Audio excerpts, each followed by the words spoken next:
தவக்கம் அல்லாஹ்வை பயந்து நடந்து கொள்ளும்படி, வாழ்வின் எல்லா நிலைகளிலும் தக்வாவுடைய வாழ்க்கையை மேற்கொள்ளும்படி முதலாக எனக்கும் உங்களுக்கும் உபதேசம் செய்து கொள்கிறேன். அல்ஹம்துலில்லாஹ்.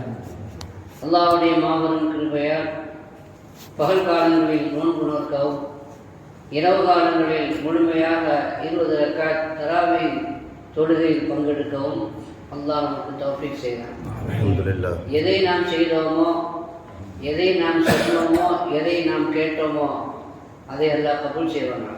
ஆமீன். இன்று சூரத்துன் நிசா அத்தியாயம் ஓதப்பட்டது.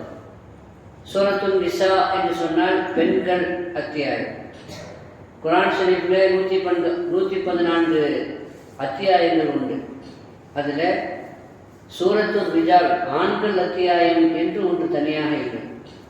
ஆனால் சூரத்துல் நிசா பெண்கள் அத்தியாயம் என்று ஒரு சூரா தனியாக தரப்பட்டிருக்கிறது. இது பெண்களுக்கு அல்லாஹ் கொடுக்கிற ஒரு முக்கியத்துவம், இஸ்லாத்தில் பெண்களுக்கு இருக்கிற அந்தஸ்து, அவர்கள் சமுதாயத்தில் சமூகத்தில் கவனிக்கப்பட வேண்டியவர்கள், அவர்கள் புறக்கணிக்கப்படுபவர்கள் அல்ல என்பதை இந்த உலகத்திற்கு எடுத்து சொல்வதாக அமைகிறது. பொதுவான அரபு இலக்கிய மரபிலே ஆண்பால் சொல்லப்பட்டாலும் பொதுவாக அது எல்லோருக்கும் பொருத்தமானதுதான், எல்லோருக்கும் அது பொதுவானதுதான். குர்ஆனிலே பல்வேறு இடங்களிலே அகீமுஸ் ஸலாத் வ ஆத்து ஸகாத், தொழுகையை நிலைநாட்டுங்கள், ஜகாத் கொடுங்கள் என்று வந்திருக்கிறது. இது ஆண்பாலில் தான் பயன்படுத்தப்பட்டிருக்கிறது. இது ஆண்களுக்கு மட்டும் உள்ள சட்டம் அல்ல, பெண்களுக்கும் உள்ள சட்டம் தான். வாத்திமுல் ஹஜ்ஜ வல் உம்ரா, ஹஜ்ஜையும் உம்ராவையும் பூர்த்தி செய்யுங்கள் என்று அல்லாஹ் ஆண்பாலில் தான் சொல்லியிருக்கிறான். ஆனாலும் இது ஆண்களுக்கு மட்டுமல்ல, பெண்களுக்கும் சேர்த்துத்தான். எனவே பொதுவாக இலக்கியங்களில் ஆண்பாலில் சொல்லப்பட்டாலும் அது பெண்களையும் சேர்த்து எடுத்துக்கொள்ளும் என்பதனால் அல்லாஹ் எல்லா இடத்திலையும் ஆணுக்கு தனியாக பெண்ணுக்கு தனியாக குறிப்பிடுவதில்லை. பொதுவாக சில விமர்சனங்கள் வந்தது. பெண்களே பெருமானார் ஸல்லல்லாஹு அலைஹி வஸல்லம் அவர்களிடத்தில் வந்து முறையிட்டார்கள். குர்ஆனில் எல்லா இடத்திலையும் ஆண்களை மையமாக வைத்துத்தானே அல்லாஹ் பேசுகிறான், ஆண்களை முன்னிலைப்படுத்தித்தானே எல்லா விஷயத்தையும் சட்டங்களையும் கூறுகிறான். பெண்களாகிய நாங்கள் புறக்கணிக்கப்படுகிறோமா, எங்களுக்கு அது பாக்கியம் இல்லையா என்று கேட்டபொழுது அவர்களுடைய சந்தேகத்தை நிவர்த்தி செய்வதற்காக அல்லாஹ் சில இடங்களில் ஆண்கள் பெண்கள் என்று தனித்தனியாக குறிப்பிட்டிருக்கிறான். இன்னல் முஸ்லிமீன ஒல் முஸ்லிமாத்தி, முஸ்லிமான ஆண்கள் முஸ்லிமான பெண்கள், ஒல் மூமினீன ஒல் மூமினாத்தி, மூமினான ஆண்கள் மூமினான பெண்கள், ஒசாயிமீன ஒசாயிமாத், நோன்பு வைத்திருக்கிற ஆண்கள் பெண்கள், ஒரு தாக்கிரீன ஒரு தாக்கிரார், திக்ர் செய்யக்கூடிய ஆண்கள் பெண்கள், ஒரு காஷீன ஒரு காஷியாத்தி, பயபக்தி உள்ள ஆண்கள் பெண்கள் என்று தனித்தனியாக 2 பேரையுமே எல்லாம் பிரித்து அல்லாஹ் எடுத்து சொல்லி 2 பேருக்குமே அல்லாஹ்விடத்தில் சிறந்த மகத்தான கூலியும் இருக்கிறது, தரஜா பதவியும் இருக்கிறது, 2 பேருக்கும் அல்லாஹ்வுடைய மன்னிப்பு இருக்கிறது என்று இது மாதிரி சில வசனங்கள். வல் மூமினூன வல் மூமினாத்து, மூமினான ஆண்கள் மூமினான பெண்கள், வஅதஹுமுல்லாஹ், அல்லாஹ் அவர்களுக்கு சொர்க்கத்தை வாக்குறுதி அளிக்கின்றான் என்று அல்லாஹ் தஆலா 2 பேருக்குமே சொர்க்கம் உண்டு என்று சொல்கிறான். فاستجاب لهم ربهم أني لا أضيع عمل عامل منكم بذكر وأنثى, உங்களே ஆணாக இருந்தாலும் பெண்ணாக இருந்தாலும் யார் அமல் செய்தாலும் அதை நான் வீணாக்க மாட்டேன் என்று அல்லாஹ் அவர்களுக்கு பதில் சொன்னார். இதெல்லாம் பெண்களுக்கு இஸ்லாத்தில் கொடுக்கப்படுகிற அந்த முக்கியத்துவத்தை உணர்த்துவதற்காக வேண்டி நாம் இதை புரிந்து கொள்ள வேண்டியிருக்கிறது. பொதுவாக மதங்களை சமயங்களை நாம் எடுத்து பார்த்தால் புத்தர் பெண்களுக்கு தீட்சை வழங்கியதில்லை. அதே மாதிரி ஜெயின மதத்தில் கொள்கையின்படி பெண்கள் சொர்க்கத்துக்கு போக முடியாது. அவங்க நல்ல அமல்கள் செய்தால் இந்த உலகத்தில் இந்த பிறவியில் நல்ல அமல் செய்தால் அடுத்த ஜென்மத்தில் அவங்களுடைய அக்கீதா கொள்கைப்படி அடுத்த ஜென்மத்தில் ஆணாக பிறந்து அந்த ஆணாக பிறந்த அந்த ஜென்மத்தில் நல்ல அமல்கள் செய்தால் அதுக்கு பிறகு தான் சொர்க்கத்துக்கு போக முடியுமே தவிர பெண்கள் பெண்களாக இருந்து வாழ்ந்து மரணித்தால் சொர்க்கத்துக்கு போக முடியாது என்பது ஜைன மதத்தினுடைய ஒரு கொள்கையாக இருக்கிறது. ஆனால் எல்லாவற்றுக்கும் விதிவிலக்காக அல்லாஹ் குர்ஆன் ஷரீஃபிலே பல்வேறு இடங்களில் நல்லது செய்யக்கூடிய ஆண்கள் பெண்கள், ஈமான் கொண்ட ஆண்கள் பெண்கள் 2 பேருக்குமே சொர்க்கம் இருக்கிறது என்பதை குர்ஆனுடைய பல்வேறு இடங்களிலே அல்லாஹ் சுப்ஹானஹு வ தஆலா தெளிவுபடுத்துகிறார். ஜீட்சை என்பது கூட, பையத் என்பது கூட ஆண்களுக்கு மட்டுமல்ல பெண்களுக்கும் இருக்கிறது. யா அய்யுஹன் நபியு இதா ஜாஅக்கல் மூமினாத்து யுபாயிஅனக, நபி அவர்களே உங்களிடத்தில் பெண்கள் பையத்து செய்வதற்கு வந்தால் ஃபபாயிஅஹுன்ன, நீங்கள் அவர்களுக்கும் பையத்து செய்யுங்கள், தீட்சை வழங்குங்கள் என்று அல்லாஹ் சொல்கிறான். எனவே வித்தியாசம் இல்லை. உரிமைகள் பெறுவதில், அதாவது நியாயத்தை பெறுவதில், நியாயமான முறையில் நடந்து கொண்டால் கிடைக்கக்கூடிய பாக்கியங்களை அடைவதில் ஆண்கள் பெண்கள் என்ற வித்தியாசம் இல்லை என்பதுதான் இங்கு அல்லாஹ் நமக்கு உணர்த்தக்கூடிய அதி முக்கியமான ஒரு விஷயம். ஆனாலும் கூட இந்த சூறாவுக்கு தனியாக பெண்கள் அத்தியாயம் என்று அல்லாஹ் பேர் வைத்து பெண்கள் சம்பந்தப்பட்ட ஏராளமான சில செய்திகளையும் சட்டங்களையும் இதிலே கூறுகிறான். அதனால இந்த அத்தியாயத்துக்கு என்ன பேரு? சூரத்துன் நிசா. குர்ஆன்ல எத்தனை சூரா இருக்குது? ஒரு சூரா இருக்கிறதா நமக்கு தெரியுது. ஆனா அப்துல்லாஹ் இப்னு மஸ்ஊத் ரலியல்லாஹு அன்ஹு சொல்றாங்க சூரத்துன் நிசா 2 அத்தியாயம் இருக்கிறது என்று சொல்கிறாங்க. சூரத்துன் நிசா அல் குப்ரா, சூரத்துன் நிசா அஸ்-சுக்ரா, பெரிய சூரத்துன் நிசா, சிறிய சூரத்துன் நிசா என்று 2 அத்தியாயம் இருக்கிறது என்று சொல்கிறார். குர்ஆன் ஷரீஃபினுடைய கடைசி பகுதியில், அதாவது 28வது ஜுஸூல சூரத்து தலாக் என்று ஒரு சூறா வருகிறது. ஆனால் அந்த தலாக் என்ற சூறா முழுக்க முழுக்க பெண்கள் சம்பந்தப்பட்ட செய்திகளும் விஷயங்களும் சட்டங்களும் சொல்லப்படுகிற காரணத்தினால் திருக்குர்ஆனுடைய மிகச்சிறந்த முஃபஸ்ஸிர், திருக்குர்ஆன் விரிவுரையாளர், மார்க்க மேதை, சட்ட மேதை ஹஜ்ரத் அப்துல்லாஹ் இப்னு மஸ்ஊத் ரலியல்லாஹு அன்ஹு சொல்கிறார்கள், அது சின்ன நிசா, சூரத்து நிசா சூரா, சின்ன சூரத்து நிசான்னு சொல்றாங்க. இப்போ இந்த சூறாவை பெரிய சூரத்து நிசா என்று சொல்கிறார்கள்.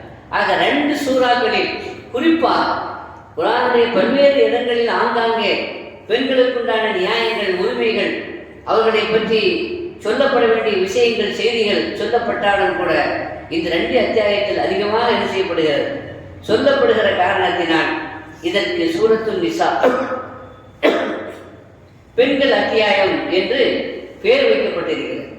இந்த சூரத்துன் நிசாவை பற்றி நாம் நிறைய விஷயங்களை நாம் பார்க்க வேண்டும் என்றாலும் ஒரு சில விஷயங்களை உங்களுடைய மேலான கவனத்திற்கு கொண்டு வர அல்லாஹ் நாடுவானார். முதல்ல முக்கியமான விஷயம் என்னவென்றால், இந்த சூறாவில் மீராஸ் சம்பந்தப்பட்ட பாக பிரிவினை ஒருவர் இறந்து விட்டால் அவர் விட்டு சென்ற சொத்துக்கு யாரெல்லாம் வாரிசாக ஆகுவார்கள், வராசத்து பெறக்கூடிய உரிமை யாருக்கெல்லாம் இருக்கிறது என்பதை விரிவாக இந்த சூறாவில், சூரத்து நிசாவுடைய ஆரம்பத்திலேயே அல்லாஹ் குறிப்பிடுகிறார். சொத்துல ஆண்களுக்கு பங்கிருப்பதை போல பெண்களுக்கும் பங்கு இருக்கிறது. இது உண்மை. ஆனா மற்ற மதத்துல பெண்களுக்கு சொத்துல என்ன இல்லை, பங்கு இல்லை. இஸ்லாத்தை பார்த்துத்தான், குர்ஆனை பார்த்துத்தான் பெண்களுக்கு சொத்துல பங்கு கொடுக்கப்பட்டிருக்கிறது என்பதை பார்த்துத்தான் இந்திய அரசாங்கம், அது குறிப்பாக தமிழ்நாடு அரசாங்கம் இந்த சட்டத்தை இங்கிருந்து எடுத்து பெண்களுக்கும் சொத்துல என்ன இருக்கிறது, பங்கு இருக்கிறது என்று சட்டம் ஏற்றி அதை உருவாக்கி வைத்திருக்கிறார். பாராட்டப்பட வேண்டிய விஷயம். ஆனால் உண்மையில் அவர்களுக்கு அவர்களுடைய மதப்படி பெண்களுக்கு என்ன இல்லை, சொத்துல பங்கு இல்லை. ஆரம்பத்திலையும், இஸ்லாத்தினுடைய ஆரம்பத்திலையும் சொத்துல பங்கு பெறணுமானா அவர் குதிரை ஏற்றம் தெரிந்தவராக இருக்க வேண்டும், வீரராக இருக்க வேண்டும், எதிரியை விட்டும் தன்னையும் தற்காத்துக் கொள்ள வேண்டும், தன் சொத்தையும் தன் குடும்பத்தையும் பாதுகாத்துக் கொள்ளக்கூடிய ஒருவராக இருந்தால்தான் அவருக்கு என்ன கிடைக்கும், என்ன கிடைக்குங்க, சொத்துல பங்கு கிடைக்கும். இப்போ ஒரு ஆளுக்கு பொம்பளை மட்டும்தான் இருக்காங்கன்னு வச்சுக்கணும், அவருக்கு ஆண் வாரிசே இல்லை அப்படின்னா அந்த சொத்தை அந்த குடும்பத்தில் உள்ள மற்ற எல்லாரும் தூக்கி போயிடுவாங்க. பெண்களுக்கு என்ன செய்ய மாட்டாங்க, கொடுக்க மாட்டாங்க. அப்படித்தான் இருந்தது. ஆனால் அல்லாஹ் அதையெல்லாம் மாற்றி பெண்களுக்கும் என்ன இருக்கிறது, ஒரு பெண் மட்டும் இருந்தால் அவளுக்கு என்ன கிடைக்கும், சொத்துல பாதி கிடைக்கும் என்று அல்லாஹ் சொன்னான். வெண்காலத்து வாகிதத்தை பலகன் நிஸ்பு, ஒரு பெண் இருந்தால் அவளுக்கு பாதி சொத்து கிடைக்கும். 2க்கும் மேற்பட்ட பெண்கள் இருந்தால் அவங்களுக்கு 3/2 பங்கு அவங்களுக்கு என்ன செய்யும், கிடைக்கும். ஆணும் பெண்ணும் சேர்ந்து இருந்தால் ஆணுக்கு 2 பெண்ணுக்கு 1ங்கிற விகிதாச்சாரத்தில் சொத்துல பங்கு கிடைக்கும். தாய்க்கும் சொத்துல பங்கு இருக்கிறது, மனைவிக்கும் சொத்துல பங்கு இருக்கிறது என்பதையெல்லாம் விரிவாக இந்த அத்தியாயத்தில் அல்லாஹ் நமக்கு சொல்லி தருகிறான். ஆக முக்கியமான ஒரு சட்டம் என்னங்க, மீராஸ், சொத்துல யார் வாரிசாக ஆகுவார்கள் என்பதை சம்பந்தமான ஒரு சட்டம். அதை இந்த சூறாவிலே அல்லாஹ் குறிப்பிடுகிறான்.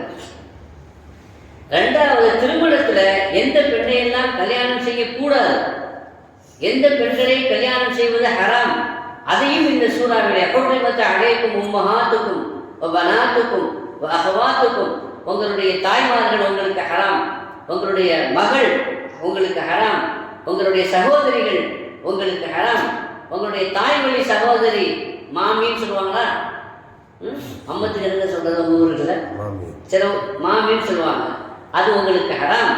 அதே மாதிரி காலத்து உம்மாவுடைய சகோதரி சின்னம்மா சாட்சின்னு சொல்லுவாங்க, அவங்களும் உங்களுக்கு என்னது.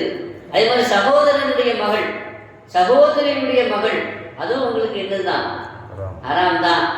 இப்படி அதே மாதிரி உங்க மனைவியினுடைய தாய்மார்கள் மாமி அவங்களும் உங்களுக்கு என்ன ஆயிரும்.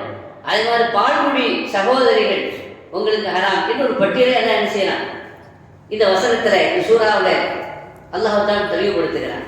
எனவே மிக முக்கியமான 2 சட்டங்கள் இந்த சூறாவிலே சொல்லப்படுகிறது. நாம் அதுவெல்லாம் விரிவாக பேசப்பட வேண்டிய, அலசப்பட வேண்டிய, ஆராயப்பட வேண்டிய சில செய்திகள். நான் இங்கே நம்முடைய கவனத்திற்கு இந்த குறுகிய நேரத்தில் ஒரே ஒரு செய்தியை நாம் சொல்ல விரும்புகிறோம். என்ன அப்படின்னா, இப்படி சொத்துல உங்களுக்கு கிடைச்ச பங்கு இல்லையா, உங்களுக்கு கிடைச்ச அந்த சொத்து பாதுகாக்கப்படணுமா வேண்டாம்? பாதுகாக்கப்படணுமா இல்லைங்க? நீங்கள் சம்பாத்தியம் பண்ண சொத்தும் இருக்குது, உங்களுக்கு வராததன் மூலமாக கிடைத்த சொத்தும் இருக்கிறது, நீங்கள் உழைத்து பாடுபட்டு சேர்த்த சொத்தும் இருக்கிறது. இந்த சொத்துக்கள்லாம் உங்களுக்கு ஹயாத்து வரைக்கும் உங்களுக்கு கிடைக்கணும், பாதுகாப்பாக அது பாதுகாக்கப்படணும். உங்களுக்கு பிறகு உங்களுடைய வாரிசுகளுக்கு அதுக்கு சேரணும். உங்களுடைய வாரிசு மட்டுமல்ல, உங்களுடைய பிள்ளைகளுக்கு மட்டுமல்ல, பேர பிள்ளைகளுக்கும் அது என்ன செய்ய வேண்டும், கிடைக்க வேண்டும். கஷ்டப்பட்டு நீங்கள் சம்பாத்தியம் பண்ணுறீங்க, பாடுபட்டு உழைத்து பெரிய பெரிய சொத்தையெல்லாம் சேர்த்து வச்சுருக்கிறீங்க, ஆனால் அது உங்கள் பிள்ளை உங்களுக்கே கிடைக்காம போயிட்டா, இடையில நிறுத்தப்பட்டுட்டா, அல்லது உங்களுக்கு பிறகு உங்கள் பிள்ளைகளுக்கு கிடைக்காம போயிட்டா, அல்லது உங்கள் பிள்ளைகளுடைய பிள்ளைகளுக்கு கிடைக்காம போயிட்டா, அப்படிங்கிற ஹவுஃப், ஒரு பயம் இருக்கிற நமக்கு. பயம் இருக்கா இல்லையா? பக்கவா நம்ம கிடைக்குன்னு நினைச்சிட்டேன். நம்பிக்கையில் இருக்குதா? நம்பிக்கையில் தான் வாழ்க்கை. ஆனால் எத்தனை விஷயங்கள் பார்க்கத்தானே செய்யணும். நம்முடைய சொத்துக்கள் யாரை தூக்கி போயிடலாம். அப்போ அல்லா இந்த சூறான வசனத்தில் அல்லா சொல்கிறான், من خلفهم ذرية ضعافا خافوا عليهم فليتقوا الله وليقولوا قولا سديدا. உங்களுக்கு பிறகு சின்ன சின்ன பிள்ளைகளை விட்டுட்டு நீங்க போயிடுறீங்க இல்லையா, பலகீனமான அந்த பிச்சரங்களை சந்ததிகளை விட்டு விட்டு செல்கிறீர்கள், அவர்கள் உங்களுக்கு பிறகு அவருடைய நிலை என்னவாகும் என்று நீங்கள் பயப்படுகிறீர்கள் என்றால், உங்களுடைய சொத்து அவர்களுக்கு போய் சேர வேண்டும் என்றால் என்ன செய்ய வேண்டும் என்பதை அல்லாஹ் அந்த ஆயத்தில் அல்லாஹ் சொல்றான். அந்த ஆயத்தில் அல்லாஹ் சொல்றான். என்ன சொல்றான்? முதல்ல யார் யாருக்கெல்லாம் சொத்து கிடைக்கும் என்பதை சொல்றதுக்கு முன்னாடி அப்படி சொத்தை பங்கு வைக்கும் பொழுது வைதா அவர்கள் கிஸ்மத்தை உடல் குர்பாவல் எதாமாவல் மசாக்கின் சொத்தை பங்கு வைக்கிறீங்க. சொத்தை பங்கு வைக்கும் பொழுது சொத்துல பங்கு பெறக்கூடிய வாரிசுகள் வந்தால் கண்டிப்பாக கூட்டத்தான் செய்வீங்க, கிடைக்கத்தான் செய்யும். பங்கு பெறாத சொந்தக்காரங்க இருக்காங்கல்ல, உங்கள் சொத்துல பங்கு வராத சொந்தக்காரங்க இருக்கிறாங்க, நீங்கள் பெரிய சொத்து பங்கு வைக்கிறீங்க, அந்த இடத்துக்கு அவங்க வந்துட்டாங்க, சொந்தக்காரங்க வந்துட்டாங்க. ஆனால் அவங்க யாருக்குமே சட்டப்படி என்ன கிடைக்காது, ஒரு பைசா கூட கிடைக்காது, ஆனால் வந்துட்டாங்க. அதே மாதிரி எத்தீம்கள் வந்துட்டாங்க, எத்தீம்கள் வந்துட்டாங்க, ஒரு மசாக்கி மிஸ்கின்கள் வந்துட்டாங்க. அப்படி அவங்களுக்கு நீ கொடுக்க மாட்டீங்க, சட்டப்படி என்ன செய்ய மாட்டீங்க, கொடுக்க மாட்டீங்க. ஆனால் அல்லாஹ் சொல்கிறான், அவங்க வந்துட்டாங்கல்ல, அவங்கள வெறுங்கையோடு நீங்கள் என்ன செய்யாதீங்க, அனுப்பாதீங்க. வைதா அவர்கள் கிஸ்மத்தை உடல் குர்பாவல் எத்தாமாவல் மசாக்கினும் பர்சுகூஹும் மின்னு, அவர் அதிலிருந்து அவங்களுக்கு கொஞ்சம் கொடுங்க. குறிப்பிட்ட பெரிய அளவு நீங்கள் கொடுக்காட்டாலும் ஏதோ உங்கள் மனசை திருப்திப்படுத்துற மாதிரி விரட்டி விடாதீங்க. பர்சுகூஹும் மின்னு வகூலு கௌலம் மஅரூஃபா. ரெண்டாவது, அவங்கள விரட்டி வெறுப்பு உண்டாக்கி மனசை காயப்படுத்தி அவங்களை அனுப்பாதீங்க. நல்ல வார்த்தை ஒருவேளை கொடுக்கல, மனசு இல்லைன்னா கூட, ஏன்னா சட்டப்படி கடமை இல்லை, அவங்க நல்ல நல்ல வார்த்தைகளை சொல்லி அவர்களை நீங்கள் அனுப்பி வையுங்கள் என்று அல்லாஹ் செய்யணும். பொதுவாகவே நாம் தர்மம் செய்யணுமோ இல்லையோ, தர்மம் செய்யறது நம்மளுடைய இஷ்டம் தானே, விரும்பினா நம்ம தர்மம் செய்யலாம். ஆனால் தர்மம் செய்யும்போது பேசிக்கிட்டே செய்யறது வந்துட்டானுங்க, நிம்மதி ஏற்பட மாட்டானுங்க, கடையை திறந்து வியாபாரம் பண்ண மாட்டானுங்க. இப்போலாம் வந்து மிஸ்கின்கள் எப்படின்னா காலி முதல் அடிச்சு காசு கேட்கறாங்க. நம்ம யாரோ வந்திருப்பாங்கன்னு பார்த்தீங்கன்னா இவன் வந்து நிற்கிறாங்க, அம்மா காசு கொடுக்குமா அப்படின்னு. அப்போ நமக்கு எரிச்சல் வருது இல்லையா? இந்த மாதிரியான சமயத்தில் அவங்க வந்து இப்படி கேட்குறாங்க. ஏன்னா அந்த மாதிரியான ஒரு கால சூழ்நிலை ஆகிடுச்சு. பெருந்த அடிச்சு தான் நீங்கள் விட்டு வெளியே வருவீங்க. அந்த காலத்தில் வாசலில் நின்று அஸ்ஸலாமு அலைக்கும் சொன்னாலே காது கேட்கும். இந்த கூப்பாடு போட்டாலும் அவங்க காது நிச்சய போகிறதில்லை, விழ போகிறதில்லை. அதனால் இந்த காலத்தினுடைய சூழ்நிலை காலத்தில் அடிக்கிறாங்க. வந்து இங்கே எரிச்சல் வருத்தம் செய்யும். ஆனால் நீங்கள் செய்யக்கூடாது. உங்களால் முடிஞ்சால் வேணும்னா நீங்கள் கொடுக்கணும். அப்படி கொடுக்கலையா நல்ல வார்த்தைகளை சொல்லி அனுப்பிடணும். கவுலும் மகனுக்குள் கைலும் மீன் சதப்பா ஏற்றுக்கொள்வா. அதான் அல்லாஹ் சொல்கிறான், நீ திட்டிக்கிட்டே காசு கொடுக்கறத விட சொல்லிக்கிட்டே வந்துட்டீங்க அப்படின்னு பேசி காசு கொடுக்கறத விட நல்ல வார்த்தை சொல்லி அனுப்புறது மேலானது, கைரானது என்று அல்லாஹ் சொல்கிறான். எனவே குறிப்பாக இந்த மாதிரி நம்ம சொந்த பந்தங்கள் வந்துட்டாங்கன்னா அவங்கள்ட்ட என்ன செய்யுங்க, நல்ல வார்த்தை சொல்லணும். ஒரு விஷயம். ரெண்டாவது அல்லாஹ் சொல்றான், நல்ல வார்த்தைகளை சொல்லி அனுப்பணும் என்பது மட்டுமல்ல, இந்த வசனத்தில் அல்லாஹ் சொல்றான், வல் யக்ஷல் லதீன லவ் தரக்கு மின் கல்பிஹிம் ذُرِّيَّةً ضِعَافًا خَافُوا عَلَيْهِمْ فَلْيَتَّقُوا. உங்களிடத்தில் தக்வாவுடைய வாழ்க்கை வர வேண்டும். அப்புறம் கூடு கவுலன் சதீதா, யாரையும் காயப்படுத்தாத நல்ல சொற்களை சொல்லக்கூடியவர்களாக நீங்க இருக்கணும். உங்கள்கிட்ட பணம் இருக்குது, வசதி இருக்குது, அதனால ஏழைகளை பார்த்து, எளிய மக்களை பார்த்து, பாவப்பட்ட மக்களை பார்த்து அவருடைய மனசை காயப்படுத்துற மாதிரி, புண்படுத்துற மாதிரி சொல்லி என்ன செய்யக்கூடாது, சொல்லக்கூடாது. ஆணவத்தை வெளிப்படுத்துகிற, அகம்பாவத்தை வெளிப்படுத்துகிற சொற்களை சொல்லாமல் தக்வாவோடு நீங்கள் இருக்க வேண்டும். இறையச்சத்து அல்லாஹ் நமக்கு தந்திருக்கலாம். தக்வாவோடு இருக்குதுன்னா அல்லாஹ்வுக்கு சுக்ர் செய்ய வேண்டும். எனக்கு தந்தது அவனுக்கு தரலாம்ல, என் கையில கொடுத்து அவனுக்கு கொடுக்கக்கூடிய நிலையில் நம்மள வச்சிருக்கிறான். அல்லாஹ் நினைச்சா அவன் கையில கொடுத்து உனக்கு கொடுக்கலாம்ல. அப்படி அல்லாஹ் நமக்கு வைக்கிற கொடுக்கிற ஸ்தானத்தில் வைத்திருக்கிறான். வாங்கும் நிலையில், கையேந்துகிற நிலையில் நம்மை வைக்கவில்லை. அதற்கு முதல்ல சுக்ர் செய்ய வேண்டும். ரெண்டாவது, இதை சொல்லிட்டு தான் வராச சம்பந்தமான ஆயத்தையும் சொல்றான். அப்படின்னா அல்லாஹ் பயந்து கொள்ளணும். பங்கு வைக்கும் பொழுது பங்குல இல்லாதவங்களுக்கே வந்துட்டாங்கிறதுக்காக கொஞ்சம் கொடுங்கன்னு சொல்றான். ஆனா பங்குல உள்ளவங்க நியாயமான முறையில அவங்களுக்கு எவ்வளவு பங்கு கிடைக்கணுமோ அவங்களுக்கு கண்டிப்பா என்ன செய்யணும், கொடுக்கணும். அது ரொம்ப முக்கியம். தக்குவா இருந்தா தான் அதை கொடுக்க முடியும். தம்பி சின்ன பையனா இருக்கிற காரணத்தினால இல்லையா, நீங்க பெரிய பையனா இருக்கிற காரணத்தினால, அவனுக்கு ஒன்றும் தெரியாதுங்கிற காரணத்தினால நீங்க இருக்கிற சொத்தையெல்லாம் வாரி சுற்றி கொண்டு ஏதோ அவனுக்கு கொஞ்சம் செலவு பண்ணி படிக்க வச்சீங்க, கல்யாணம் பண்ண வச்சீங்க, எந்த காரணத்தெல்லாம் சொல்லி நீங்க அவனுக்கு சேர வேண்டிய ஹக்கை, உங்களுக்கு என்ன பங்கு இருக்கிறதோ அதே பங்கு உங்க தம்பிக்கும் இருக்கு.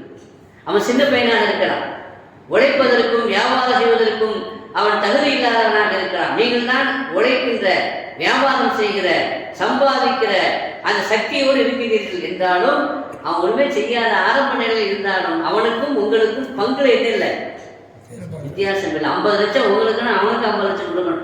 நான் அவனுக்கு அப்படி செலவு பண்ணிருக்கேன், இப்படி செலவு பண்ணிருக்கேன்னு சொல்லி கதை என்ன செய்யக்கூடாது. ஏன்னா முதல்ல என்ன செய்யணும், அவனுக்குரிய பங்கு அவனுக்கு கொடுத்துட்டு அவனுடைய செலவு வேணும்னா அதிலிருந்து செலவு செய்யலாமே தவிர, நீங்க உங்க இஷ்டத்துக்கு செலவு செய்து விட்டு அதை கணக்கு காட்டி அவனுக்கு கொடுக்க வேண்டிய பங்கு கொடுக்காம இருக்கக்கூடாது. ஆக யார் யாருக்கு என்னென்ன பங்கு இருக்கிறதோ அந்த பங்கையெல்லாம் ஒழுங்காக நீங்கள் கொடுத்தால்தான் உங்கள் சொத்து பாதுகாக்கும். அதுதான் அந்த வசனத்தை எல்லாம் சொல்றோம். வல்லர் செல்லதீன, தனக்கு பிறகு பிள்ளைகளை விட்டு விட்டு செல்லக்கூடியவர்கள் பயப்படுறாங்க.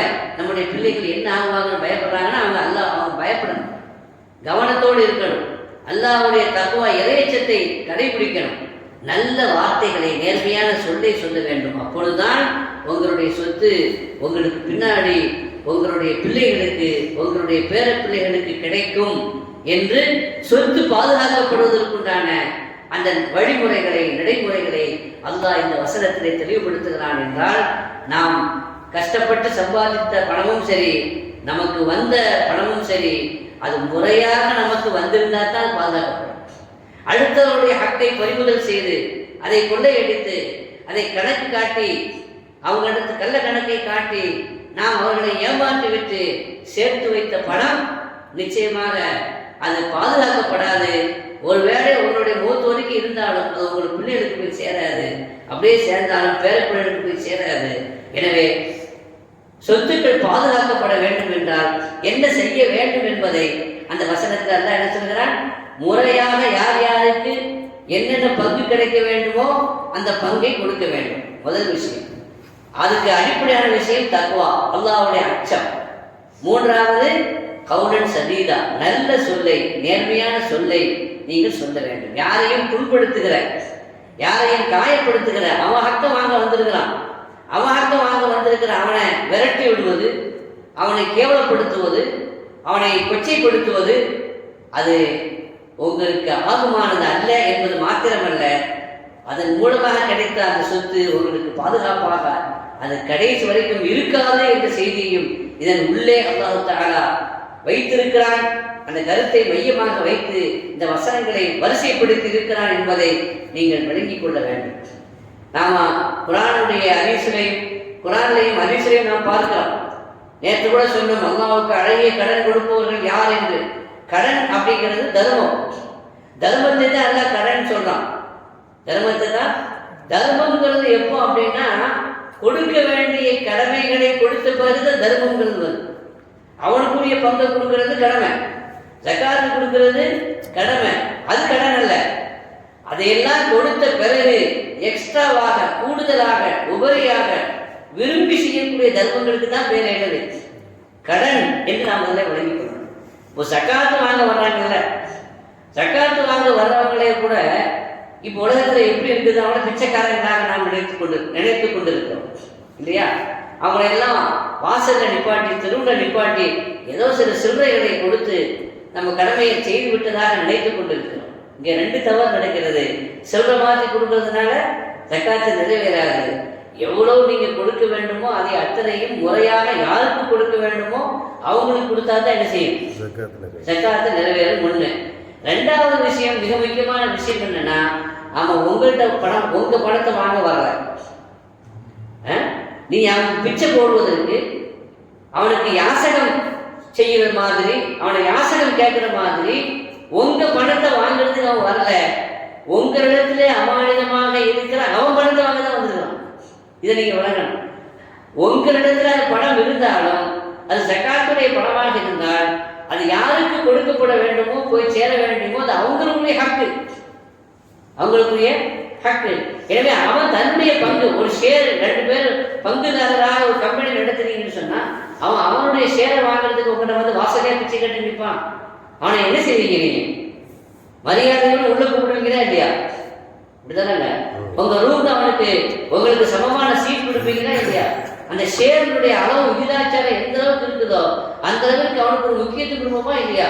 அதனால ஜகாத்து வாங்க வரக்கூடியவங்க கூட ஏழைகளாக இருந்தாலும், பிச்சைக்காரர்களாக அவர்கள் தோட்டத்தில் இருந்தாலும், அவர்கள் உங்களுடைய பணத்தை வாங்க வரல, உங்களிடத்தில் இருக்கக்கூடிய அவர்களுடைய ஹக்கை, அவர்களுக்கு சேர வேண்டிய பங்கை வாங்க வர்றாங்கிற அடிப்படையில் அவங்களுக்கு நம்ம என்ன செய்யணும்? மரியாதை செய்யணும், அவர்களுக்கு உரிய கண்ணியம் செய்ய வேண்டும்.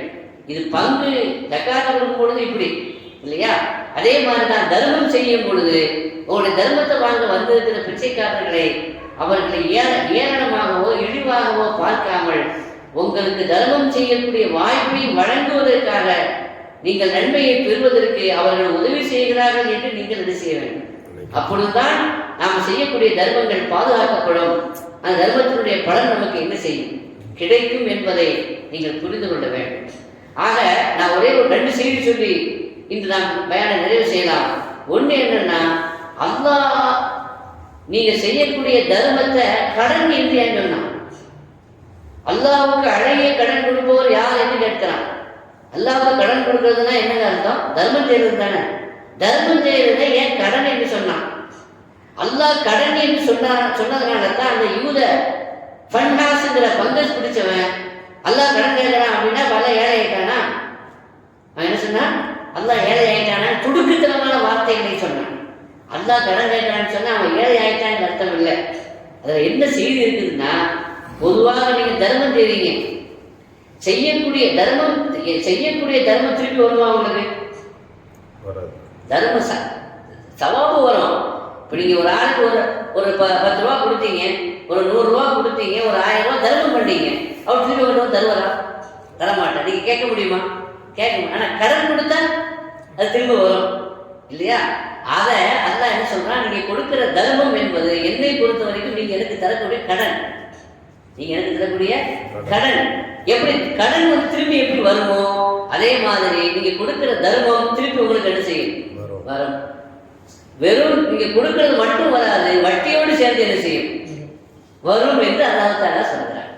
இது கடன், அல்லாஹ்வுக்கு கடன் அப்படின்னு சொல்றதுனால அல்லாஹ் ஏழை ஆயிட்டாங்கிற துடுக்கான வார்த்தை பயன்படுத்தக்கூடாது. இப்படி பல்வேறு இடங்களில் இலக்கிய மரபில இது மாதிரியான சொற்கள் ஹதீஸிலையும் குர்ஆனிலையும் என்ன செய்யப்பட்டிருக்கிறது? பயன்படுத்தப்பட்டிருக்கு. ஒரு ஹதீஸில் வருது, கியாமத்து நாளையில ஒரு அடியான் அல்லாஹ்வுக்கு முன்னால் வருவான். அப்போ அவனிடத்துல அல்லாஹ் விசாரிக்கும் பொழுது கேட்பான், நான் நோயாளியாக படுத்திருந்தேன், மரியுது, நான் நோயாளியாக படுத்திருந்தேன், பலம் தொழில்நி என்னை விசாரிக்க நீ ஏன் வரல அப்படின்னு கேட்பான். யார் கேட்பா? அல்லாஹ் கேட்பான், நோயாளியாக நான் படுத்திருந்தேன், என்னை நலன் விசாரிக்க நீ ஏன் வரவில்லை என்று அல்லாஹ் கேட்பான். அப்ப இவன் சொல்லுவான், நீ ரப்புல் ஆலமீனாக இருக்கிறாய், உனக்கு எங்க நோய் வரும்? நீ எப்போ நோயாளியாக படுத்திருந்தாய்? நீ எந்த ஹாஸ்பிட்டலில் படுத்திருந்தாய்? நான் உன்னை எப்படி விசாரிக்க வர முடியும் என்று ஆச்சரியத்தோடு அதை வினவும் பொழுது அல்லாஹ் பதில் சொல்வான், என்னுடைய அடியான் நோய்வாய்ப்பட்டிருந்தான், என்னுடைய அடியான் உடல் நலம் இல்லாமல் படுக்கையிலே படுத்திருந்தான், வீட்டிலோ மருத்துவமனையிலோ சேர்க்கப்பட்டிருந்தான். அந்த அடியானை நீ நலன் விசாரிக்க சென்றிருந்தால் வஜத்தனி இந்தவோ ஹதீஸ், சஹீஹ் முஸ்லிம் ஹதீஸ். அப்படி நோயாளியை விசாரிப்பதற்கு நீ அங்கே வந்திருந்தால் என்னை அங்கே பெற்றுக் கொண்டிருப்பாய் என்று அல்லாஹ் சொல்றான். அப்ப நோயாளியை விசாரிக்கிறது அல்லாஹ் என்ன சொல்றான்? தானே நோயாளியாக படுத்ததாக சொல்றான். அதே மாதிரி ஒரு அடியானுக்கு நீங்க செய்யக்கூடிய தர்மம் எனக்கு கொடுத்த தர்மம், எனக்கு கொடுத்த கடன், அந்த கடனை திருப்பி நான் என்ன செய்வேன் உங்களுக்கு தருவேன் என்பதைத்தான். 3 விஷயம் சொல்றான். நான் அவனுக்கு பசியோடு வந்தேன், இஷ்டத்தான் தூக்க, நான் சாப்பாடு கேட்டு வந்தேன், எனக்கு சாப்பாடு தரலையப்பா அப்படின்னு சொல்லுவான். நீ எப்படி சாப்பாடு கேட்டு வந்தாய்? உனக்கு பசியே வராத, ரப்புல் ஆலமீன் ஆயிட்டு. அப்போ அல்லாஹ் சொல்லுவான், என்னுடைய அடியான் பசியோடு ஒரு இடத்துல வந்தாங்கப்பா, அது நான் தானே வந்தேன் அப்படிங்கிற மாதிரி சொல்லுவான். தாகித்து தண்ணீர் கேட்டேன், நீ எனக்கு தண்ணீர் தரவில்லை என்று சொல்லும் பொழுது உனக்கு எப்படி தாகம் எடுக்கும்? உனக்கு தான் தாகமே வராது. நீ ரப்புல் ஆலமீன் ஆயிட்டே என்று சொல்லும் பொழுது என்னுடைய அடியான் தாகத்தோடு தண்ணீருக்காக வேண்டி ஒரு இடத்துல வந்த பொழுது நீ கொடுக்கவில்லை, கொடுத்திருந்தால் அது நான் தான் தாகித்ததாக சொல்கிறேன். அடியான் நோய்வாய்ப்பட்டதை தான் நோய்வாய்ப்பட்டதா, அடியான் பசியோடு இருந்ததை தானே பசியோடு இருந்ததை போல, அடியான் தாகத்தோடு இருந்ததை தானே தாகத்தோடு இருந்ததை போல அல்லாஹ் கருதி அதை சொல்கிறான். இது ஒரு இலக்கிய நயத்தோடு அது சொல்லப்பட்டிருக்கிறதே தவிர அதை ஈமானுக்கு விரோதமாக நம்ம என்ன செய்யக்கூடாது. அல்லாஹ் கடன் கேட்கிறான்னா அல்ல பிச்சைக்காரன் ஆயிட்டான் என்றெல்லாம் சொல்வது இருக்கிறது, அது ஈமானை பறித்துவிடும். சாபத்திற்குரியவனாக மாறிவிட்டான். துன்யாவும் போய் ஆகரத்தும் போய், அது மாதிரி நம்ம என்ன செய்யக்கூடாது. குர்ஆன் ஹதீஸை பார்க்கும் பொழுது அதை எப்படி புரிய வேண்டுமோ அப்படி புரிந்து அதனுடைய உட்கருத்து எதுவோ, அதனுடைய உத்தேசமான கருத்து எதுவோ அதை நாம் விளங்கி நாம் என்ன செய்ய வேண்டும், நாம் செயல்பட வேண்டும். இன்னொரு இடத்துல அல்லாஹ் சொல்றான், இன்னல்லாஹ் அஸ்தரா மினல் முஃமினீன அன்ஃபுஸஹும் வ அம்வாலஹும் பிஅன்ன லஹுமுல் ஜன்னah. மூமின்கள் இடத்துல அவங்க உயிரையும் அவங்களுடைய சொத்தையும் வாங்கிட்டு சொர்க்கத்தை கொடுத்து விட்டான். சொர்க்கத்துக்கு அதாவது சொர்க்கத்திற்கு பகரமாக உயிரை அல்லாஹ் தஆலா வாங்கி கொண்டான், செல்வத்தை வாங்கி கொண்டாங்கிறான். இப்போ நாம நம்முடைய தியாகம் செய்கிறோம், உயிரை தியாகம் செய்கிறோம், நம்முடைய செல்வத்தை தர்மத்தின் மூலமாக அல்லாஹ்வுடைய பாதையில நாம் செலவு செய்கிறோம். இதை அல்லாஹ் எப்படி சொல்கிறான்? வியாபாரத்தை போல சொல்கிறான், கொடுப்பதாகவும் வாங்குவதாகவும் சொல்கிறான். நீங்கள் தர்மம் செய்கின்றீர்கள் என்றால், நீங்கள் தர்மம் செய்கின்றீர்கள் என்றால் 1 லட்சம் ரூபாய் நீங்க கொடுக்குறீங்கன்னு சொன்னா அதை அல்லாஹ் எப்படி சொல்கிறான்? அதை வாங்கிட்டு உனக்கு நான் சொர்க்கம் தருகிறேன் என்று சொல்கிறான். ஒரு வியாபாரத்தை போல எப்படி உங்கள்கிட்ட காசை வாங்கிட்டு பொருளை தருவோமோ அதே போல என்று சொல்கிறான். அதனால நாங்கள் என்ன வியாபாரம் நடந்துச்சு என்று நம்ம நினைக்கக்கூடாது இல்லையா? ஆக இந்த மாதிரியான தர்மங்கள் அது அல்லாஹ் வாங்கி கொண்டதாக சொல்கிறான் என்றால் அதன் மூலமாக சொர்க்கமும் கிடைக்கும். இந்த உலகத்துல கிடைக்க வேண்டிய பாக்கியங்களும் நம்மை விட்டும் ஏதாவது விலகி போகாமல் நீங்கி விடாமல் பாதுகாப்பதற்காகவும் அது உதவும் என்பதை நாம் புரிந்து கொண்டு செய்ய வேண்டிய கடமைகளை, கொடுக்க வேண்டியவர்களை நாம் சரியாக முறையாக நாம் கொடுத்து கடமைக்கு போக உபரியாக தர்மமான காரியங்களையும் நாம் செலவு செய்ய வேண்டும். இது ரமலானுடைய மாதத்திலே குறிப்பாக நாம் நிறைய உதவிகள் செய்ய வேண்டும். ரப்புல் ஆலமீன் அத்தகைய நல்ல தௌஃபீக்கை எனக்கும் உங்களுக்கும் வழங்கி அருள் புரிவானாக. பிஹக்கி சய்யிதினா முஹம்மத் வ ஆலி சய்யிதினா முஹம்மத் ஸல்லல்லாஹு அலைஹி வஸல்லம். வ ஆகிரு தஅவானா அனில் ஹம்துலில்லாஹி ரப்பில் ஆலமீன்.